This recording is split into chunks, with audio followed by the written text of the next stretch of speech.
Welcome to Service Center Metals and congratulations for joining our team. We'd like to start by acquainting you with our safety rules.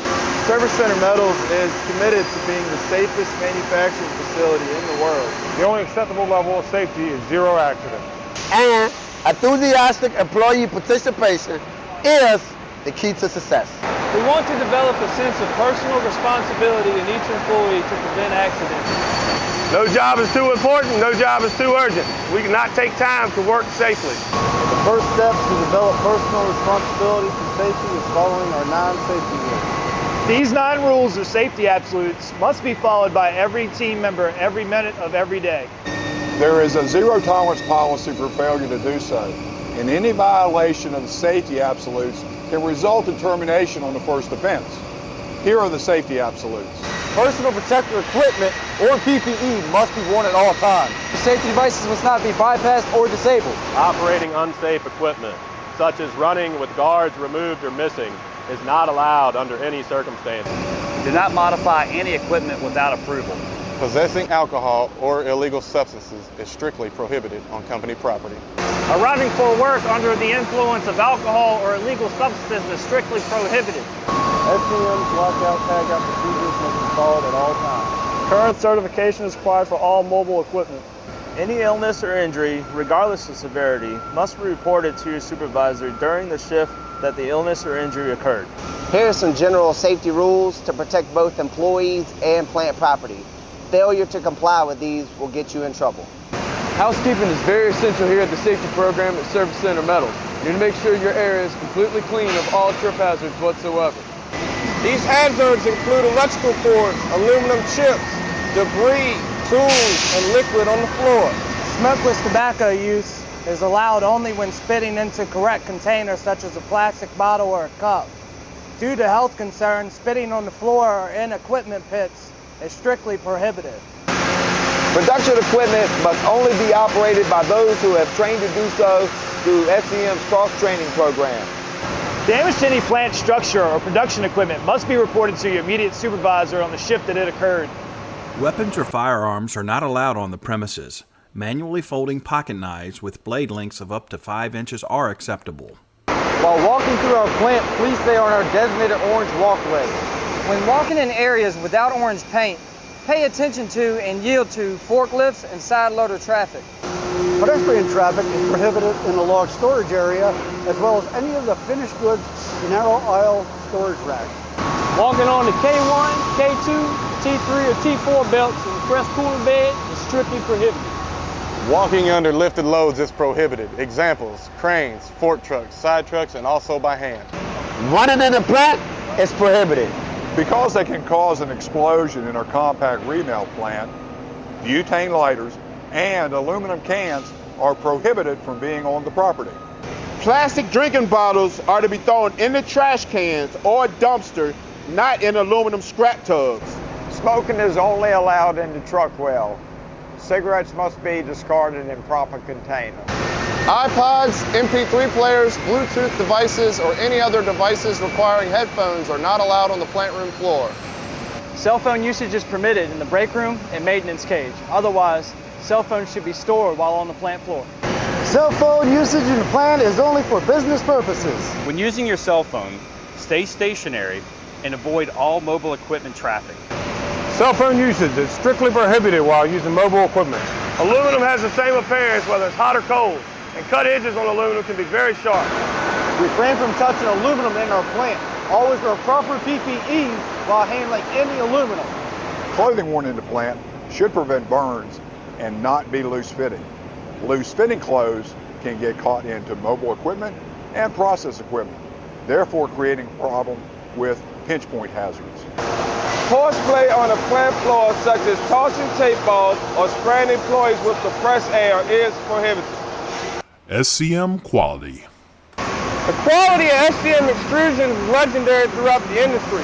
We use our 5 quality S's to go by. The first S is for size, which means our dimensions and length have to be extremely accurate. The second S is straightness. We don't want any bow or twist in our extrusion. The third S is surface. Our extrusion should be free of water stains and scratches. The fourth S is for strength. Our extrusions must maintain specific mechanical properties for strength. And the fifth S is stencil.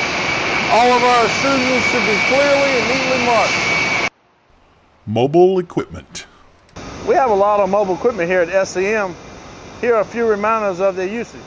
All mobile equipment must be inspected and verified on the SCM Internet inspection form pages. New employees can only operate forklifts in designated areas until full training and testing has been completed. Seatbelts must be worn at all times.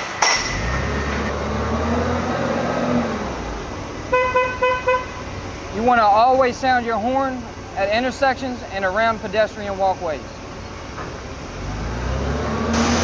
Never walk under a lifted load or lift a load over anyone. Lockout tagout procedures. SCM has lockout tagout procedures in place to relieve, disconnect, or restrain any form of hazardous energy prior to allowing an employee to work in that area of the plant. Lockout tagout procedures are always required unless equipment is operating for proper adjustment. This exception may only be used by employees who are properly trained in use with energized equipment. Machine guarding. Crushed hands and arms, severed fingers, blindness. The list of possible machinery-related injuries is as long as it is horrifying. There seems to be as many hazards created by moving machine parts as there are types of machines. Safeguarding, such as machine guards, are necessary for protecting the operator from needless injuries. Accidents usually result from a combination of factors that include both hazardous machining conditions and careless human error. The intent of the safeguard is to minimize the risk of accidents from the machine operator's contact. Electrical hazards. Electrical hazards can include inadequate wiring, exposed electrical parts, Wires with bad insulation, Underground electrical systems and tools. overloaded circuits, Damaged power tools and equipment. Using the wrong PPE and tools. overhead power lines, And all electrical hazards are made worse in wet conditions. Clues that electrical hazards exist include tripped circuit breakers or blown fuses.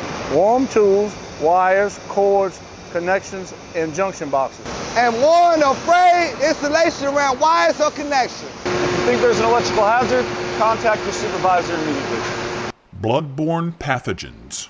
A pathogen is any microorganism that can cause disease and include virus, fungi, bacteria, and parasites.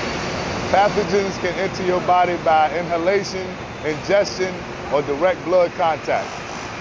Other potential infectious material, or OPIMs, consist of the following. Body fluids such as saliva. any body fluid visibly contaminated with blood, Any tissue or organ other than intact skin from a human, living or dead. Before you clean up any spills or broken glass contaminated with blood or OPIM, contact your supervisor. Hazardous materials. There are a lot of types of hazardous materials here at SCM. Examples include corrosives like caustic soda or sulfuric acid, flammables like natural gas, propane gas, and gasoline, explosives like natural gases under certain conditions, pressure situations with hydraulic systems and gas cylinders, and toxic substances like motor oil and antifreeze. Dangerous substances can enter your body in 4 different ways: inhalation, injection, ingestion, and absorption through the skin. All hazardous material labels should have the following information: The chemical name or alternative or the synonym name. A warning statement with caution phrases and precautionary statements and first aid information. The National Fire Protection Association, or NFPA, uses a diamond symbol divided into 4 color-coded sections to describe material hazards. Blue is a health hazard, red is flammability, yellow is a reactivity hazard, and white refers to other or additional hazard information. Within each color-coded section is a number from 0 to 4 that represents the degree of the hazard, with 0 representing minimal or no hazard, up to 4 that represents the most extreme hazard.